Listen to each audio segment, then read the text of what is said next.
And joining us on the show, we have Swami Avimukteswaranand ji himself. Thanks very much, Avimukteswaranand ji. बहुत बहुत धन्यवाद हमसे बात करने के लिए. सबसे पहले आपसे ये पूछूंगी कि आपने बहुत विस्तृत जवाब दिया है. 8 पन्नों का जवाब आपके जो लॉयर है उन्होंने भेजा है.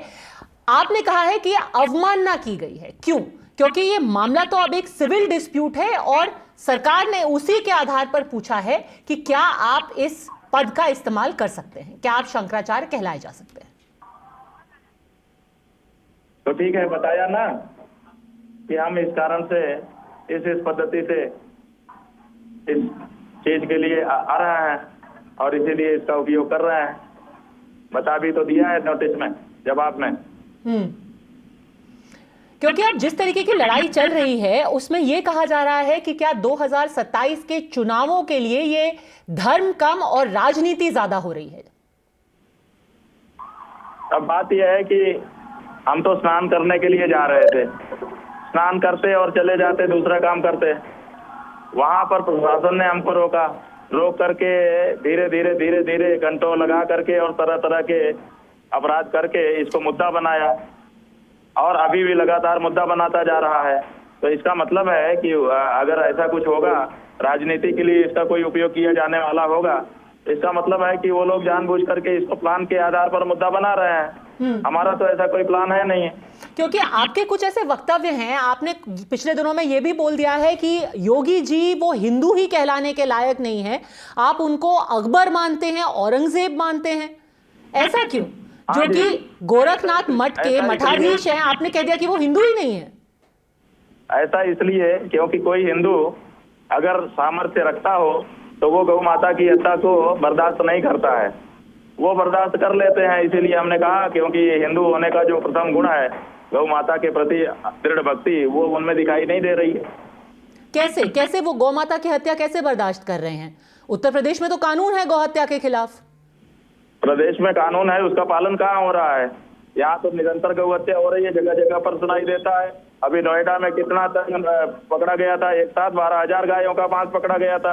और पूरे विश्व में जहाँ भी किसी मॉल में कोई जा रहा है वहां पर उत्तर प्रदेश से इंपोर्ट किया गया, यहाँ से एक्सपोर्ट किया गया मांस, गौ मांस वहां मिल रहा है. तो कहाँ से जा रहा है? गौ मांस नहीं होता है, वो एक अलग श्रेणी का होता है, उसको जिसको बफ कहते हैं. लेकिन आप इसको गौ हत्या से क्यों जोड़ रहे हैं? क्योंकि जो आपको नोटिस गया है वो तो पूरा प्रयागराज को लेकर के है, वहां पर पूरी जो कानून व्यवस्था मेंटेन करने की बात की जा रही थी उसको लेकर के है. प्रशासन का कहना है क्योंकि आपसे ये कहा गया था कि आप रथ से उतर करके स्नान के लिए जाएं और आप नहीं माने, इसलिए कार्रवाई की गई है. इसको आप गौ हत्या से क्यों जोड़ रहे हैं? गौ हत्या का इससे क्या सरोकार है? रथ से उतर कर जाने के लिए हमको कहा गया, तो कहने के अपमानजनक तरीके से क्यों कहा गया, एक बात है. दूसरी बात यह है कि फिर हमारे परिकरों को हमसे अलग क्यों किया गया? अलग किया गया तो उनको मारा पीटा क्यों गया, उनका अपमान क्यों किया गया, चोटी क्यों पकड़ करके पटका गया, क्यों बुजुर्गों को लात से पीटा गया, क्यों उनके साथ अन्याय किया गया, क्यों दंडी सन्यासियों को मारा गया. और फिर हमको अकेला करके सादे ड्रेस में पुलिस वालों ने क्यों अगवा किया, क्यों ले जा करके आधा घंटा, पौना घंटा अज्ञात स्थान में हमको रखा. ये सब हमारे साथ क्यों किया? क्या ये इतना बड़ा हमारा अपराध हो गया था कि इसके लिए इतनी बड़ी सजा हमको दी जाती? क्योंकि वो वहां पर कानून व्यवस्था बिगाड़ने की कोशिश की जा रही थी. जो तस्वीरें दिखाई दे रही हैं उसमें हाथापाई की गई थी पुलिस के साथ. कानून व्यवस्था बिगाड़ने के लिए 5-5 साल, 8-8 साल के, 10-10 साल के बच्चे, 15-15 साल के बच्चे कानून व्यवस्था बिगाड़ रहे थे बड़े बड़े जवानों की टोली के सामने. कौन मानेगा आपकी इस बात को, अगर आप कहेंगे भी तो? क्योंकि अब शिक्षित नौजवान अपने कमर में पिस्टल दबाए, जो बूट पहने जिसमें ठोकर मारी जाती है वैसा बूट पहने खड़े हों, क्रूर दृष्टि देखते हों, वहां पर छोटे छोटे बच्चे और साधु महात्मा लॉ एंड ऑर्डर बिगाड़ देंगे, ये आप कहेंगे भी तो कौन मानेगा इस बात को? क्योंकि स्वामी जी ये मैं नहीं कह रही हूं, ये खुद अब जो संत समाज है एक तरीके से बटा हुआ दिखाई दे रहा है. जगत गुरु जो हैं उन्होंने खुद अब आगे आकर के रामभद्राचार्य जी ने कहा है कि कोई भी अशोभनीय कार्य नहीं किया गया है. जब वो संगम तक पैदल जा सकते हैं तो आपको भी संगम तक पैदल ही जाना चाहिए था, ये हट नहीं करना चाहिए था. ऐसा है, वो क्या करते हैं वो जाने. हम वो जो करते हैं वो हमको करना चाहिए, ये कहाँ का नियम है? दूसरी बात यह है कि हम अपने सम्मान की, अपने आत्मगौरव की परिभाषा हम जानते हैं, उसको हम फेस करते हैं। हमारे आत्मसम्मान पे कहाँ चोट की गई इसका अनुभव हम करते हैं, दूसरा तो कोई नहीं कर सकता है। वो हमने जो अनुभव किया उसके अनुसार हमने वहां पर प्रतिक्रिया की।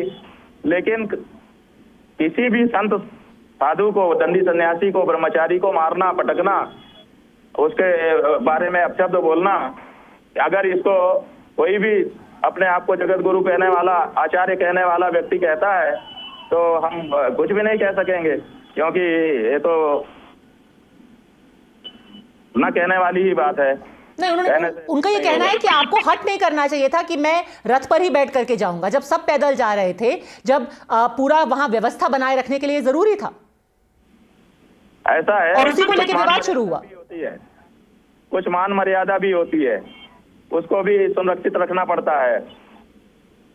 केवल जो है बातें नहीं चलती हैं, हमारी भी अपनी मर्यादा है, और उस मर्यादा का रक्षा हमको भी करनी पड़ती है।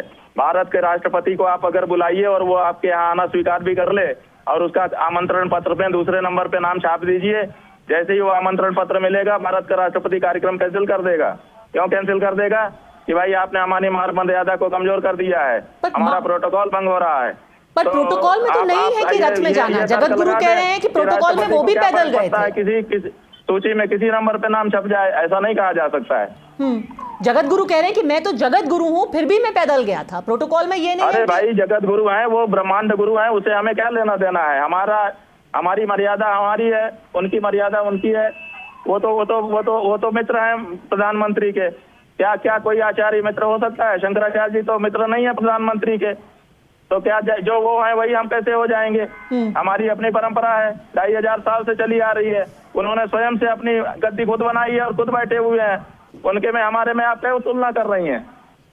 क्योंकि आप जिस तरीके से कह रहे हैं कि वो प्रधानमंत्री के मित्र हैं, ऐसे ही इल्जाम आपके ऊपर भी लगाए जा रहे हैं कि आप इसका, या फिर कुछ लोग इस पूरे विषय का इस्तेमाल राजनीति के लिए कर रहे हैं। अब पूरा कांग्रेस भी इसमें आ गई है। अखिलेश जी ने आपसे फोन पर बात की, वही अखिलेश जी जिनकी सरकार ने 2015 में आपके ऊपर लाठियां बरसाई थी। तो ठीक है, लाठियां बरसाई थी तो हमने उनके विरुद्ध प्रतिकार यात्रा निकाली थी कि नहीं? उसके बाद उनको सत्ता से जाना पड़ा था कि नहीं? हमने कौन सी बुराई उनके साथ की थी अगर लाठी बरसाई थी? जब उनके साथ नहीं की तो अब इनके साथ भी नहीं कर रहे हैं। तो आपको कहना चाहिए कि इनका तो व्यवहार सबके साथ समान है, लेकिन आप ऐसा नहीं कह पा रही हैं। आश्चर्य है। नहीं, क्योंकि अब आप उनके पाले में खड़े हुए दिखाई दे रहे हैं, और जबकि वो अकेला। हम किसी के पाले में नहीं है, हम किसी के पाले में नहीं है। अगर कोई भारतीय जनता पार्टी का नेता भी हमको फोन करेगा तो हम उससे भी बात करेंगे। अगर अखिलेश यादव ने हमसे फोन पे बात की तो हमने बात कर लिया। भारतीय जनता पार्टी के किसी नेता ने, शंकराचार्य का अपमान हुआ, यहाँ बच्चों को मारा पीटा गया, संतों का अपमान किया गया, क्यों फोन नहीं किया अभी तक? अगर फोन करते और हम बात करने से इनकार कर देते तब आप कहते कि आपकी तो इनके साथ मित्रता है, हमारे साथ नहीं है। हमने तो ओपन रखा हुआ है। क्यों ये प्रश्न है कि जब शंकराचार्यों का और यहाँ पर धर्म के जुड़े लोगों का, बच्चों तक का अपमान हो रहा है, मारपीट हो रही है, उसके बाद भी भाजपा के नेता क्यों नहीं बोल पा रहे हैं कुछ? क्योंकि आप जिस तरीके के बयान आ रहे हैं, आपका योगी जी को औरंगजेब कह देना ये राजनीतिक बयान नहीं है। वो भी तो गोरखनाथ मठ के मठाधीश ही है। औरंगजेब ने मंदिर तोड़े थे, हमने देखा कि योगी आदित्यनाथ मंदिर तोड़ रहे हैं, तो औरंगजेब ने मंदिर तोड़ा और वही मंदिर अगर आदित्यनाथ तोड़ रहे हैं तो हम दोनों को एक समान नहीं कहेंगे। कौन से मंदिर? अरे काशी में कितने मंदिर तोड़े गए? सारे मंदिर हमारे देखे हुए हैं, हमारी आंख को सामने तोड़े गए। तो हमने जब देख रहे हैं, हमने इतिहास में पढ़ा कि औरंगजेब बहुत खराब था क्योंकि उसने मंदिर तोड़ा, तो हमने उसी इतिहास से प्रेरित होकर के हम बड़े हुए, और बाद में हमने अपनी आंखों के सामने देखा कि हमारी आंखों के सामने मंदिर और मूर्तियां तोड़ करके फेंकी जा रही हैं, और उसको आदित्यनाथ और नरेंद्र मोदी तोड़ रहे हैं। तो हम उनको औरंगजेब के साथ नहीं जोड़ेंगे। तो आप क्या प्रधानमंत्री को भी औरंगजेब कह रहे हैं? हाँ, कह रहे हैं, पहले भी कहा है, आज भी कह रहे हैं। जो मंदिर तोड़ेगा वो औरंगजेब होगा, वो हमारी दृष्टि में औरंगजेब ही होगा। वो चाहे कोई हो, उसका कोई भी नाम आप बोल दीजिए, किसी भी पद पर प्रतिष्ठित हो।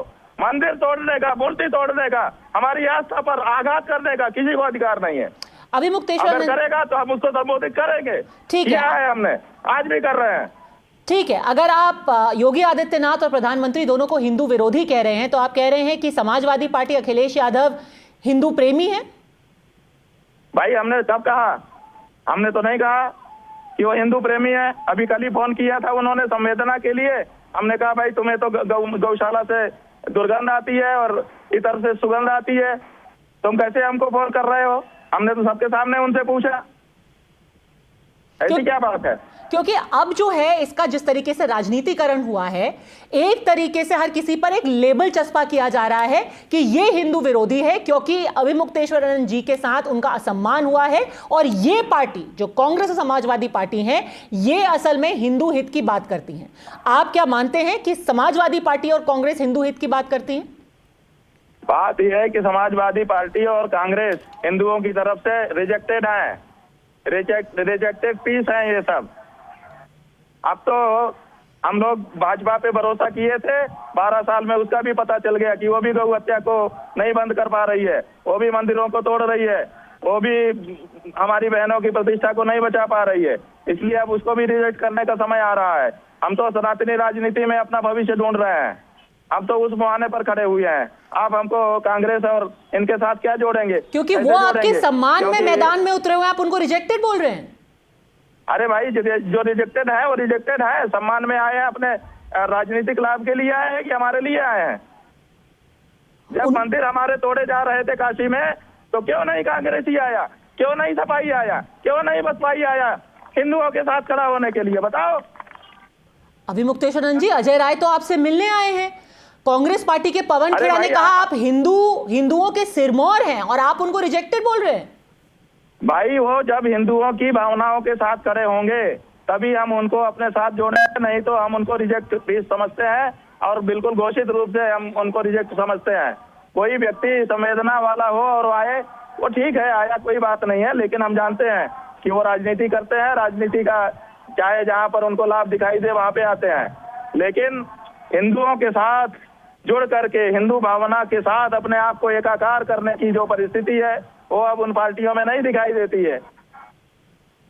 क्योंकि आपने 27 जून 2025 को, आज अखिलेश यादव ने एक बहुत कड़ा बयान आपके समर्थन में दिया है, लेकिन इन्हीं अखिलेश जी को 27 जून 2025 को आपने कहा था कि जो उनका पूरा पीडीए का फॉर्मूला है वो हिंदू समाज को तोड़ने के लिए है। क्या आप आज भी उस बात पर कायम हैं?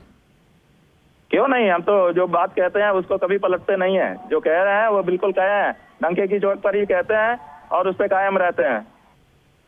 और आप आज भी मानते हैं जो बात आपने पिछले साल कही थी कि राहुल गांधी हिंदू हैं ही नहीं, उनको हिंदू धर्म से बाहर कर दिया गया है, आप आज भी उस बात पे कायम हैं? अरे भाई, अभी थोड़े दिन पहले जब हम माघ मेले में आए तो पत्रकारों ने हमसे पूछा था कि एक सूची आई है, उस सूची में राहुल गांधी का भी नाम है, सब लोग मिलकर के अयोध्या जाने वाले हैं, दर्शन करने वाले हैं, आपका क्या कहना है? हमने कहा था कि हम राम जन्मभूमि तीर्थ क्षेत्र ट्रस्ट से आप पत्रकारों के माध्यम से अनुरोध करना चाहेंगे कि हमने उनको हिंदू धर्म से बहिष्कृत घोषित किया है, उनको कृपया मंदिर में ना प्रवेश करने दें। हमने तो जो घोषणा की है उसको निभा रहे हैं। आप हमको क्यों नहीं समझ पा रही हैं? कोई ऐसा भी होता है जिस बिना लेवल का काम करता है, जिसके अपने स्वयं के सिद्धांत होते हैं, हम उसी में से हैं। आप हमको चट्टू पट्टू मत समझिए कि हम इनके होंगे, हम उनके होंगे। हम सनातन धर्म के हैं, इस रूप में हमको समझ लीजिए, जान लीजिए, मान लीजिए और व्यवहार करना शुरू करिए। आप कब तक हमको किसी से जोड़ते रहेंगे? नहीं, मैं जोड़ इसलिए भी रही हूं क्योंकि मुझे याद आता है जब चुनाव होने वाले थे महाराष्ट्र में, तो आप उद्धव जी के घर में गए थे। आपने कहा था कि हम उद्धव जी को मुख्यमंत्री जब तक बनाएंगे नहीं तब तक हमें नींद नहीं आएगी, तो इसीलिए शायद कुछ लोग जोड़ भी देते हैं।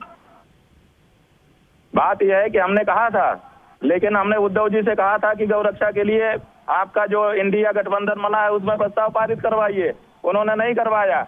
और शिंदे ने जो है गौ माता को राज्य माता घोषित कर दिया। तो हमने मंच पर कहा था कि उद्धव जी गौ माता के लिए काम करने में सफल हुए और ये सफल हुए, इसलिए अब इनको पाप मुक्त घोषित करते हैं। हमने कर दिया था, कोई चोरी छुपे थोड़े कोई काम किया, जो किया साफ का साफ बता के किया। तो आपने कहा कि सनातनी राजनीति के मुहाने पे आप खड़े हुए हैं, क्या आप खुद भी राजनीति में आएंगे? नहीं, हम राजनीति में स्वयं नहीं आ सकते, हमारी अपनी मर्यादा है। जैसे भारत के राष्ट्रपति की मर्यादा होती है उसी तरह से उसका निर्वाह करेंगे, लेकिन सनातनी जनता को प्रेरित करेंगे कि सनातनी विचारधारा के नेता को वोट दो ताकि तुम्हारी भावनाएं वो सुन सके। आप दूसरे लोगों को वोट देना बंद करो। कौन है वो सनातनी नेता? समर्थन करने वाली पार्टियों को वोट दोगे तो तुमको गौ हत्या का पाप लगेगा, ये हम बता रहे हैं। और बिहार में हमने सनातनी लोगों को खड़ा करके वहां पर एक चुनाव लड़ा भी दिया है, और उत्तर प्रदेश में अभी जो चुनाव होने वाला है उसमें भी सनातनी विचारधारा के लोग लड़े, ऐसी हमारी इच्छा है। कौन है वो सनातनी विचारधारा के लोग आपके हिसाब से? कौन है असली सनातनी नेता इस वक्त अभी तक सनातनी विचारधारा की राजनीति भारत में नहीं हो रही है, अब शुरू हो रही है, धीरे धीरे अंगड़ाई लेगी, आकार लेगी, आपको पता चलेगा कि सनातनी विचारधारा ये है। धीरे धीरे अब वो अस्तित्व में आ रही है, अभी तक नहीं है, इसलिए आप समझ नहीं पाएंगे। जी, स्वामी अभिमुक्तेश्वर आनंद जी, हमसे बात करने के लिए आपका बहुत बहुत धन्यवाद।